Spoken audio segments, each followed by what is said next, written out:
नमस्कार, स्वागत है आप सभी का न्यूज वन इंडिया में और मैं हूं आपके साथ शाफनी पटनायक। बुलेटिन की शुरुआत करेंगे आज की बड़ी खबर के साथ। यूपी के 9 विधानसभा सीटों पर उपचुनाव। आज 9 विधानसभा सीटों पर वोटिंग शुरू हो चुकी है। सुबह 7 बजे से शाम 5 बजे तक आज मतदान होगा। करीब 34.35 लाख मतदाता कर रहे मतदान। 90 प्रत्याशियों की किस्मत का आज फैसला करेंगे मतदाता। ये बड़ी खबर आपको इस वक्त की बता दें, 90 प्रत्याशियों में 11 महिलाएं भी चुनावी मैदान में है। 1917 मतदान केंद्रों में 3718 मतदेय स्थलों पर वोटिंग जारी है। इनमें से करीब 1237 क्रिटिकल श्रेणी के हैं और मझावा, गाजियाबाद, कुंदरकी में वोटिंग हो रही है। करहल, फूलपुर, खैर, कटहरी में भी वोटिंग हो रही है। वहीं सीसामऊ, मीरापुर सीट पर डाले जा रहे हैं वोट, जहां बूथ केंद्रों पर भारी सुरक्षा में पुलिस बल तैनात है। ये बड़ी खबर आपको बता रहे हैं, जहां करीब 1237 बूथ ऐसे हैं जो क्रिटिकल श्रेणी में आते हैं, जहां पर सुरक्षा काफी ज्यादा कड़ी है। मझवा, गाजियाबाद, कुंदरकी में वोटिंग हो रही है। ये बड़ी खबर आपको बता रहे हैं, जहां करहल, फूलपुर, खैर, कटहरी में वोटिंग की जा रही है। सीसीटीवी कैमरों से निगरानी रखी जा रही है। बड़ी खबर आपको इस वक्त की बता दें, जहां सीसामऊ, मीरापुर सीट पर डाले जा रहे हैं वोट। ये बड़ी खबर, अहम जानकारी आपको बता दें। बूथ केंद्रों पर भारी सुरक्षा के पुलिस बल तैनात है और वोटिंग सुबह से ही शुरू हो चुकी है। ये बड़ी खबर आपको बता दें कि वोटिंग सुबह से ही शुरू हो चुकी है और इसके साथ ही सीसीटीवी कैमरों से लगातार निगरानी भी रखी जा रही है। और यूपी की 9 विधानसभा सीटों पर उपचुनाव आज है और इसी को लेकर तैयारियां पूरी और सुबह से ही वोटिंग शुरू हो चुकी है। सभी मतदाता अपने घरों से बाहर निकलकर मताधिकार का इस्तेमाल कर रहे हैं और करीब 90 प्रत्याशी इस बार चुनाव में मैदान में हैं, जिनकी किस्मत का फैसला आज किया जाएगा। 34.35 लाख मतदाता मतदान करें। 90 प्रत्याशियों की किस्मत का फैसला आज होगा। बता दें, 90 में से करीब 11 ऐसे प्रत्याशी जो महिलाएं हैं। और इसके साथ ही बता दें कि उपचुनाव के लिए सभी पार्टियां जोर शोर से मैदान में उतरी थी।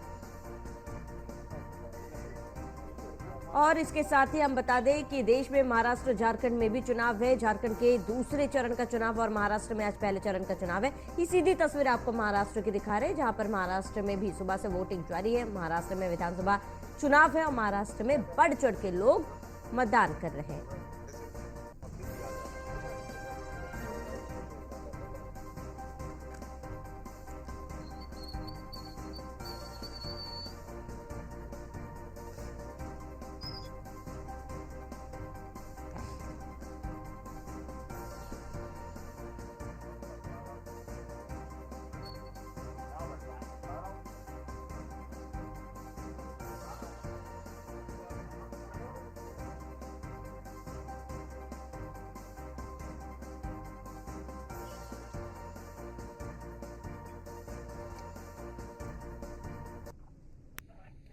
और वहीं उत्तर प्रदेश में 9 सीटों पर उपचुनाव है और आज सुबह से वोटिंग जारी है। अलग अलग जगहों से हमारे संवाददाता हमारे साथ जुड़ चुके हैं, उनसे जानेंगे कि फिलहाल वहां पर वोटिंग शुरू हो चुकी है, क्या तस्वीरें देखी जा रही, क्या व्यवस्थाएं की गई है। रामजी शर्मा हमारे साथ सीसामऊ से जुड़े विधानसभा और जितेंद्र गौतम गाजियाबाद सदर से जुड़े हैं और योगेंद्र सिंह खैर विधानसभा से जुड़े हुए, रामलाल साहनी मझावा विधानसभा से हमारे साथ जुड़े हुए। जितेंद्र, सबसे पहले आपका रुख करूंगी, आप क्या वोटिंग वहां पे शुरू हो चुकी है, क्या तस्वीरें वहां पर देखी जा रही है, लोगों में कितने उत्साह है आज वोटिंग को लेकर? जी बिल्कुल, देखिए अगर गाजियाबाद की बात करते हैं तो गाजियाबाद में वो वक्त शुरू हो गया है जिसको लेकर गाजियाबाद के लगभग 14 प्रत्याशी इंतजार कर रहे थे। जो वोटिंग होनी थी वो शुरू हो चुकी है। अब ऐसे में 5 बजे तक ये वोटिंग चली है, जिसमें गाजियाबाद के 14 प्रत्याशियों की किस्मत ईवीएम में कैद हो जाने वाली है। देखिए एक बुजुर्ग हैं हमारे साथ, ये वोट करके आए हैं और इनकी तस्वीर दिखाना का बेहद ज्यादा जरूरी है क्योंकि नौजवान आजकल वोट नहीं करते हैं। आप बताइए, वोटिंग कर गए, क्या एज है आपकी? मैं 80 है। वोट करके आ चुके हैं अभी? वोट पे सबसे पहला वोट मैंने था। देखिए ये गाजियाबाद के सबसे पहले वोटर हैं जो वोट करके आए हैं। अच्छा, नौजवानों को क्या कहेंगे? आमतौर पर देखा जाता है कि वोट को लेकर आप इतनी उत्साह नहीं देखने को मिलता है। वोट डालना आदमी का अधिकार है, वोट अवश्य डालना चाहिए नौजवानों को। ठीक है जितेंद्र, आप बने रहे हमारे साथ, मैं लौटूंगा आपके पास। वहाँ रामजी शर्मा हमारे साथ सीसामऊ से जुड़े हुए। रामजी, सबसे पहले आपका रुख करूंगी। रामजी, सीसामऊ में फिलहाल क्या तस्वीरें देखी जा रही है, वहां पर बूथों पर क्या व्यवस्थाएं की गई है? कानपुर के शीशम विधानसभा को जो चुनाव हो रहा है इसको लेकर के जो तैयारियां पूरी प्रकार से कर ली गई है, तो अच्छा व्यवस्था को प्रदान किया जाए। इसके साथ ही आदर्श मतदान केंद्र बनाया गया, आदर्श बूथ बनाया गया जहाँ पर पुलिस फोर्स तैनात है। इसके साथ ही मतदान जो है वो शुरू हो चुका है। लगातार इस चुनाव को लेकर के जो राष्ट्रीय समाजवादी पार्टी साथ लगी हुई है, तो कहीं ना कहीं भारतीय जनता पार्टी की दांव पे लगी हुई है। कहीं ना कहीं सीट को लेकर के लगातार उहापोह स्थिति बनी है। लगातार इस सीट को पाने के लिए ये जो सीट है शीशम विधानसभा की, इसको लेकर पिछले 22 साल का सूखा जो है सूखे को खत्म करने के उद्देश्य से बीजेपी के प्रयास लगातार यहाँ पर इस सीट को पाने के लिए चाहे दोनों डिप्टी सीएम हो चाहे कैबिनेट मंत्री हो, सभी यहाँ पर लगातार अपना डेरा जमाए थे। लगातार यहाँ के जो कार्यकर्ता है, जो यहाँ के लोग हैं, उनको जोड़ने का काम करते हैं, जिससे कि इस सीट को कहीं ना कहीं इसको पाया करते। और लगातार यहाँ पर जो लगातार आरोप भी लगते रहे, हमारी पार्टी के विधायक अमिताभ बच्चन जातन लोग लगातार आरोप भी लगाते रहे। प्रशासन के दम पर यहाँ पर चुनाव कराया गया, प्रशासन को यहाँ पर आगे करा गया। कई जगहों पर जो जगह है जहाँ पर मतदाता मतदान करने के पहुंचेंगे वहाँ पर गड्ढे कर दिए गए, वहाँ पर पाइपलाइन डाल दी गई है। तो इस तरह के कई आरोप भी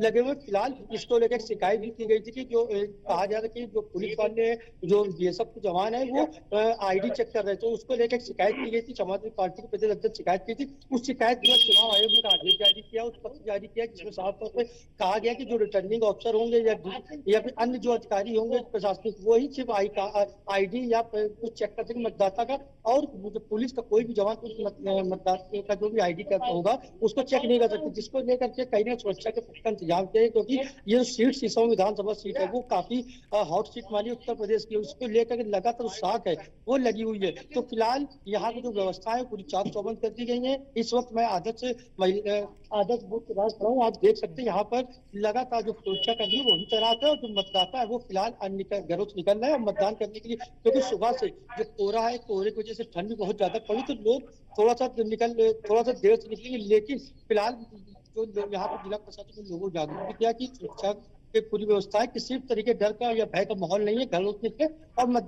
अपना मतदान को करें, जिसको लेकर के चारों तरफ पुलिस प्रशासन के साथ बीएसएफ के जवान भी है कि तैनात किए गए हैं। जी ठीक है। अब राम जी आप बने रहे हमारे साथ, लौटूंगे आपके पास। रामलाल साहनी मझावा सीट से हमारे साथ जुड़े हुए। रामलाल, मझावा में क्या स्थिति है इस बार? क्या लगता है कि क्या ये चुनाव त्रिकोणीय होने वाला है, या फिर दो पार्टियों के बीच होने वाला है, या फिर उससे अधिक कांटे की टक्कर पार्टियों में देखी जा सकती है इस बार?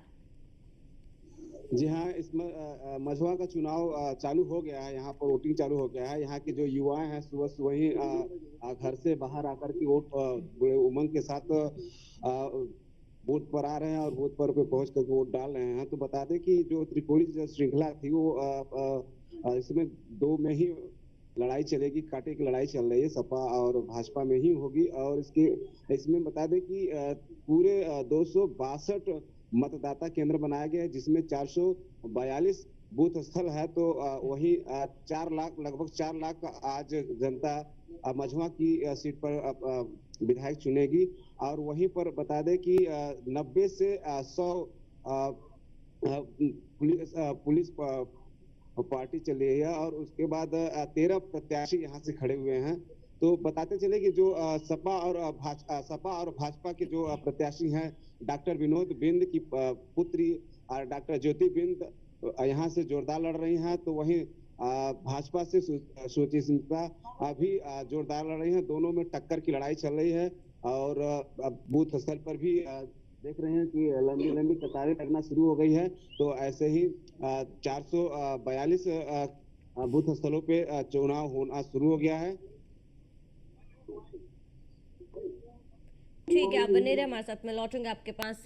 जितेंद्र, आपका रुख करूंगी। जितेंद्र, अगर गाजियाबाद की बात की जाए तो सबसे ज्यादा प्रत्याशी गाजियाबाद से मैदान में है। इस बार का ये चुनाव, ये उपचुनाव जो है, कितना दिलचस्प रहने वाला है? जी बिल्कुल। देखिए, अगर गाजियाबाद की बात करते हैं तो गाजियाबाद सदर 56 सीट में 14 प्रत्याशी ऐसे हैं जो चुनाव में कूदे हैं।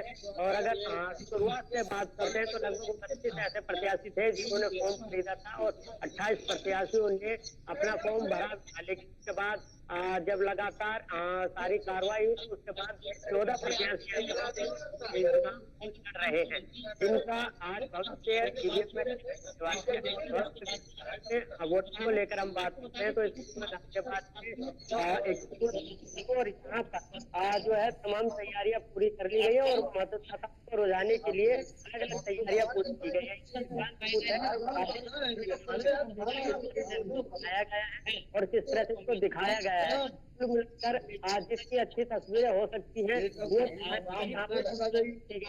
लगातार गाजियाबाद को लेकर ये बात भी कही जाती है जितना कई बार नहीं होते और 50% के आसपास चुनाव यही लगभग आधा हो जाता है लेकर 30% में कहीं ना कहीं हल करने इसके लिए लगातार पूरी तरह से कोशिश की गई।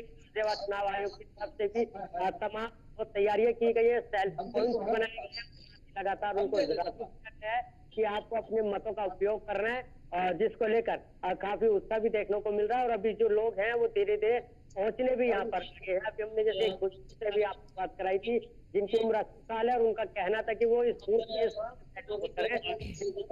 कहीं ना कहीं कुल मिलाकर कहा जा सकता है कि जिस तरह की तैयारियां की गई है वो धीरे धीरे देखने को मिलेगी, क्योंकि अभी ठंड का समय है। तो जैसे जैसे हल्की हल्की धूप खिलेगी तो जो वोटर्स है वो भी हो सकता है भारी मात्रा में बाहर निकल के आएंगे। इसके अलावा अगर बात करते हैं तो गाजियाबाद में 104 ऐसे क्रिटिकल मतदान केंद्र हैं, मतदान बूथ है, अलग से पुलिस फोर्स लगाया है और उनकी निगरानी सीसीटीवी के साथ साथ ड्रोन कैमरे से भी की जा रही है। जी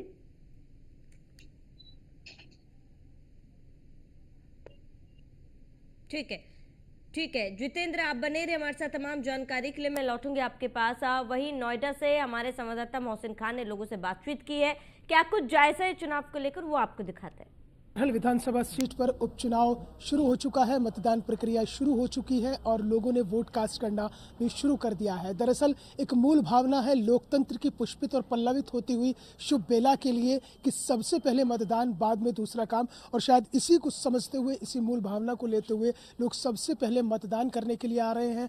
हमारे साथ एक मतदाता हैं जिन्होंने सबसे पहले अपना वोट कास्ट किया है। क्या नाम है आपका? राकेश कुमार, अध्यापक। आप अध्यापक हैं, तो जाहिर तौर पर मतदान सबसे पहले, बाद में दूसरा काम किया जाएगा। बाद में और काम करेंगे, पहले ये दान देना है। अच्छा जी सर। आप पढ़ाते हैं? जी जी। आप वोट अपील के लिए क्या कहेंगे कि लोग जाते सभी लोगों को जल्दी से जल्दी निकालेंगे, वोट दें जा करके। आप कर दिए वोट कास्ट अपना? कर दिया साहब। सबसे पहले मतदान किया, बाद में दूसरा काम होगा? जी हाँ साहब। अच्छा, क्या कहना चाहेंगे और ताकि लोग ज़्यादा से ज़्यादा मतदान करें? सब लोग आकर के ज़्यादा से ज़्यादा मतदान करें भैया।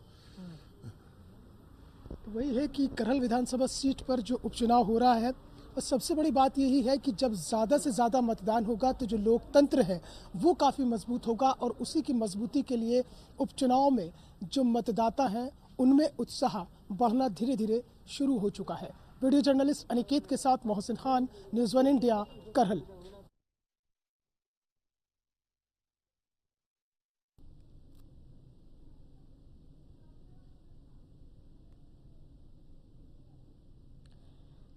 तो आपने लोगों को सुना, सुबह से ही लोग लंबी लंबी कतारों पर खड़े होकर अपने मताधिकार का इस्तेमाल करने पहुंच रहे हैं ताकि वो एक अच्छी सरकार चुन सके। फिलहाल तमाम जो संवाददाता हमारे साथ लगातार बने हुए हैं, अब राम जी हमारे साथ सीसामऊ से जुड़े हुए हैं। राम जी, अगर सीसामऊ की बात की जाए तो सालों से बीजेपी यहाँ पर जीत नहीं दर्ज करा पाई है। इस बार की तस्वीरें आप कैसे देख रहे हैं? जो भी तमाम प्रत्याशी मैदान में है सीसामऊ में, कौन किसको कितनी कांटे की टक्कर दे रहा है? देखिए, आज मेरा विधानसभा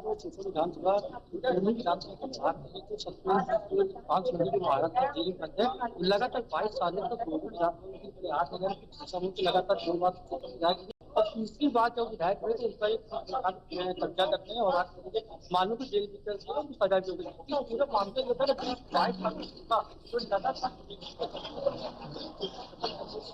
जो तो इस बार की जो 85 सुरेश अवस्थी उतार गई, हालांकि 2017 में सुरेश अवस्थी इरफान सोलंकी से ही करीब 5600 वोट से हार गए थे। तो कहीं ना कहीं इस बार का तीसरा में उपचुनाव जो विधानसभा में उपचुनाव हो रहे हैं उसमें 5 प्रत्याशी हैं, जिसमें कांटे टक्कर देखी जो समाजवादी पार्टी के प्रत्याशी नसीम सोलंकी और बीजेपी के जो प्रत्याशी सुरेश अवस्थी दोनों की कांटे टक्कर मानी। यदि दोनों ही जो इसमें चाहे मुख्यमंत्री योगी आदित्यनाथ की बात कर ले, चाहे समाजवादी पार्टी के राष्ट्रीय अखिलेश यादव की बात कर ले, दोनों की साख और नाक दोनों ही गाँव पर लगी हुई है और दोनों ही इस सीट को कब्जा रखी है। पारंपरिक अगर देखा जाए सीट जो है समाजवादी पार्टी पर हमेशा से रही है और बीजेपी इस पर कभी भी अपना कब्जा नहीं बनाती। तो कहीं ना कहीं उस कब्जे को इस बार उस सीट पर जो सूखा है वो खत्म करना चाहिए। इसीलिए मुख्यमंत्री योगी ने तो 2 बार कानपुर है, एक बार जनसभा करी और एक बार रोड शो किया। इसके साथ ही डिप्टी सीएम केशव प्रसाद मौर्य भी है, उन्होंने रोड शो किया, सुरेश खन्ना ने रोड शो किया। इसके तमाम तरीके के जो सत्ता से जुड़े मंत्री है वो कानपुर आए और रोड शो करके जो माहौल है वो सुरेश अवस्थी के पक्ष में बनाने का प्रयास किया, जिससे कि जो सीट है उसको जीती जा सके और सुरेश अवस्थी को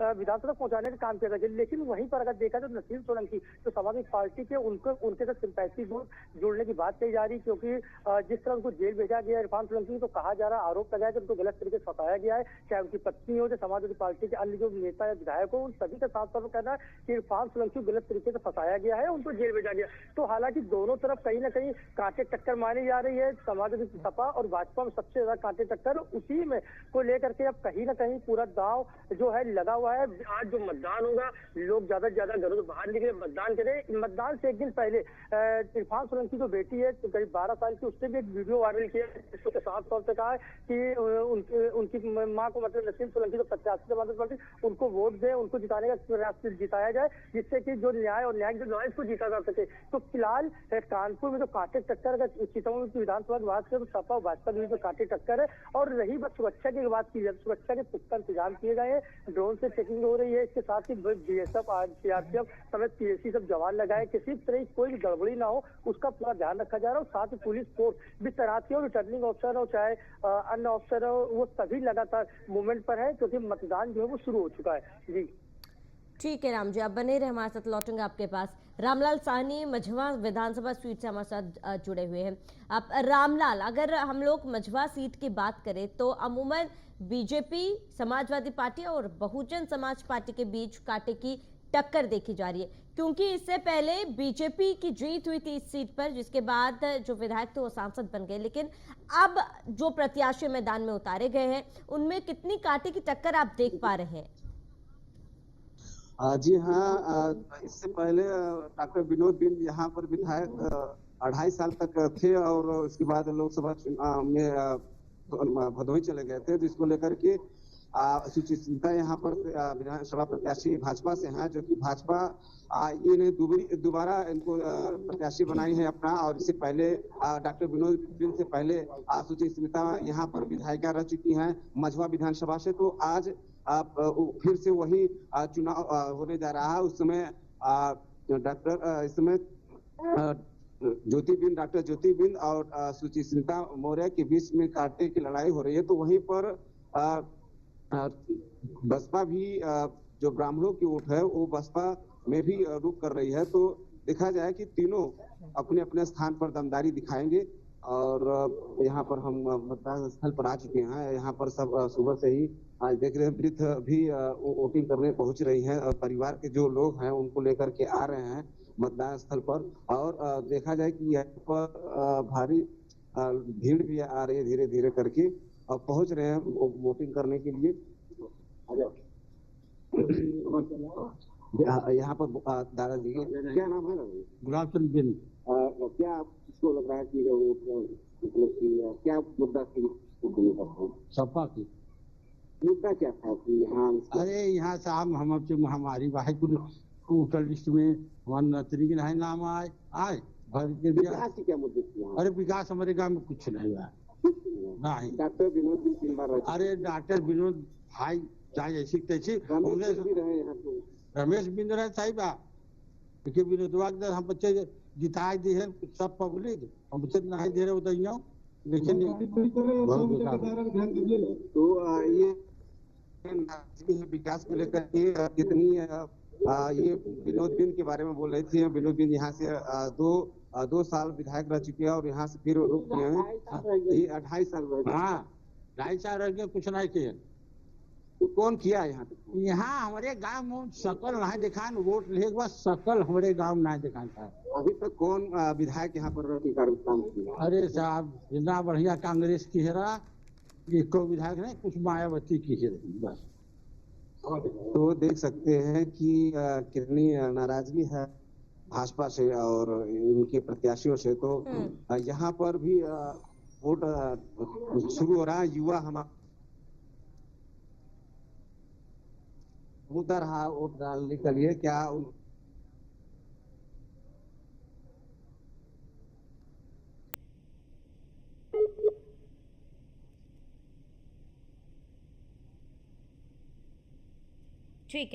ठीक है रामलाल, आप स्वानी आप बने रहिए हमारे साथ। मैं लौटूंगा आपके पास। जितेंद्र हमारे साथ गाजियाबाद से लगातार बने हुए। जितेंद्र, वहां पर बूथों की क्या स्थिति है, क्या व्यवस्था वहां पर की गई है पोलिंग बूथ पर? देखिए, अगर यहाँ पर बूथ की व्यवस्था की बात करते हैं तो लगभग 500 बूथ बनाए गए हैं जिन पर अलग अलग फोर्स को तैनात किया गया है और साथ ही अलग अलग अधिकारियों को भी तैनात किया गया है। इसके अलावा 4 जोनल और 22 सेक्टर मजिस्ट्रेट तैनात किए गए हैं जो कि सुनिश्चित करेंगे कि किस तरह से वोटिंग प्रक्रिया को पूरा कराते हैं और यही सारी चीजें यहाँ पर की गई। इसके अलावा 2600 कर्मियों को लगाया गया है जो कि पूरे मतदान को करा रहे हैं और इसके अलावा अलग अलग बूथ सेंटर बनाए गए हैं जिसमें महिला बूथ और युवा बूथ सेंटर अलग से बनाए गए हैं ताकि युवा जो है वोट को लेकर काफी उत्साहित रहे और वोट करने के लिए जाए। क्योंकि इस बार गाजियाबाद 56 विधानसभा सीट की अगर हम बात करते हैं तो लगभग 5000 वोटर्स ऐसे हैं जिनकी उम्र 18 से 19 साल के बीच में है और वो पहली बार अपने मतदान का उपयोग करने वाले हैं। तो ऐसे में सभी लोगों को किस तरह से उनको मतदान करना है वो तमाम चीजें तैयार की गई हैं और साथ ही एक नारा गाजियाबाद में दिया गया है कि पहले मतदान फिर जलपान। इस तरह की चीजें देखने को मिली है और वो देखने को मिलती है कि जो लोग हैं वो लगातार मतदान करने पहुंच भी रहे हैं। तस्वीरों में भी आप देख सकते हैं कि किस तरह से ये मतदान करने के लिए पहुंचे हैं। एक बार इनसे बातचीत भी कर लेते हैं और जानते हैं कि जो मतदान को लेकर चीजें हैं वो किस तरह से हैं। अम्मा जी, आपसे बात करेंगे। कह रहे हैं कि पहले जलपान फिर उसके बाद पहले मतदान फिर जलपान। अब वोट डालने आए हैं, कैसे आए? वोट डालने आए और कैसा आए? अच्छा, वोट डालने पहुंचे हैं, उन लोगों को क्या कहेंगे? वोट डालने नहीं आते हैं तो कई बार अपने वोटों का इस्तेमाल नहीं करते। अब वो तो उनकी मर्जी है, हम जबरदस्ती उसकी देर करो। अच्छा, कुछ भी थोड़ा बहुत तो समझाना चाहेंगे?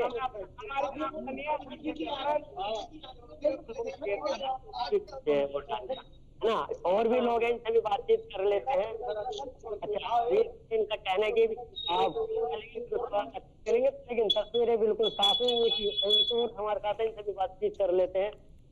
वोट डालने पहुंचे हैं, सुबह का वक्त है, हल्की हल्की ठंड भी है, क्या कहें? वोट डाल दिया है लेकिन अपना राष्ट्र निर्माण के लिए ठंड बाद में है और पहले वोट किया अपना बता। ठीक है जितेंद्र, आप बने रहे हमारे साथ। रामलाल साहनी आप भी बने रहे हमारे साथ। रामजी शर्मा आप भी बने रहे हमारे साथ। पल पल की अपडेट हम आपसे लेते रहेंगे, लेकिन यहाँ पर रुकेंगे एक छोटे से ब्रेक के लिए, जल्द हाजिर होंगे।